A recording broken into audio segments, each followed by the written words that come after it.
Welcome to everyday cooking. இன்னும் எங்கள் சேனலுக்கு சப்ஸ்கிரைப் பண்ணாமல் இருக்கிறீங்களா? மறக்காமல் கிளிக் பண்ணுங்கள் சப்ஸ்கிரைப் பட்டனையும் பெல் ஐக்கானையும். எப்போது எங்களோட கனெக்டடாக இருங்க அண்ட் சப்ஸ்கிரிப்ஷன் ஃப்ரீ. இன்னைக்கு நம்ம பாதாம் அல்வா எப்படி செய்யறதுன்னு பார்க்கலாம். இதுக்கு 1 கப் பாதாம் எடுத்துக்கோங்க. இது ஒரு 1/4 கிலோ இருக்கும். காலையில் செய்கிறதா இருந்தால் தண்ணி ஊற்றி நைட்டே இதை ஊற வச்சிருங்க.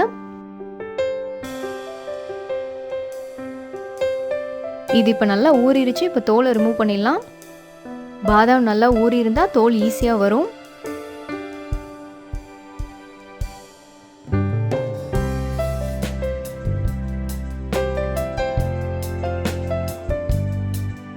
தோலெல்லாம் எடுத்தாச்சு. இது அப்படியே மிக்ஸி ஜாருக்கு மாற்றுங்க.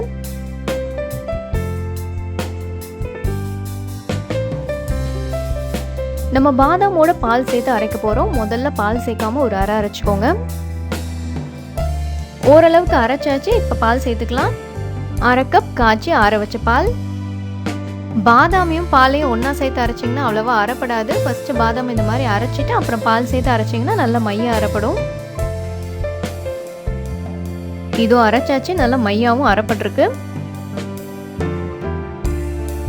இப்போ ஒரு பாத்திரத்தில் 2 பெரிய ஸ்பூன் நெய் சேர்த்துக்கோங்க. நான் இங்கே நெய் கம்மியாக தான் ஆட் பண்ணுறேன். நீங்கள் 3லேருந்து 4 டேபிள் ஸ்பூன் வரைக்கும் கூட நெய் சேர்க்கலாம். இதில் நம்ம அரைச்சி வச்சிருக்கிற பாதாமை சேர்த்துடலாம். ஒரு 2 நிமிஷம் அதை நல்லா கிளறிக்கோங்க.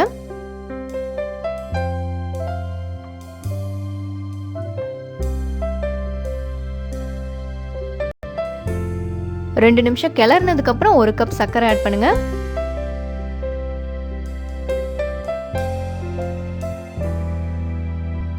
இப்போ கிளறிட்டே வாங்க. சர்க்கரை நல்லா உருகட்டும்.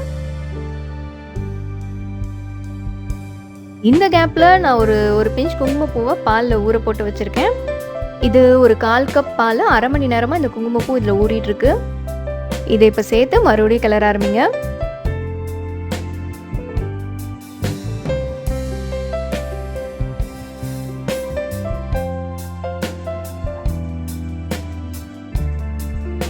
இதில் ஒரு பிஞ்ச் ஏலக்காய் தூள் சேர்த்துக்கலாம். ஏலக்காய் தூள் ஒரு நல்ல ஃப்ளேவரை இந்த அல்வாவுக்கு கொடுக்கும்.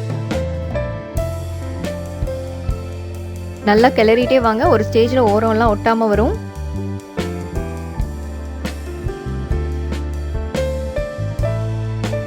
இது ஓரளவுக்கு கெட்டியாயிட்டு வரும்போது ஒரு பெரிய ஸ்பூன் நெய் சேர்த்துக்கோங்க.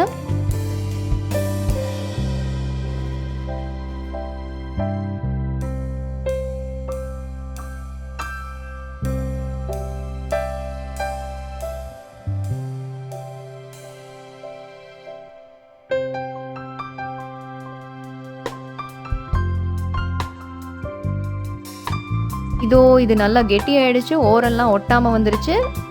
இந்த ஸ்டேஜில் ஸ்டவ் ஆஃப் பண்ணிக்கலாம்.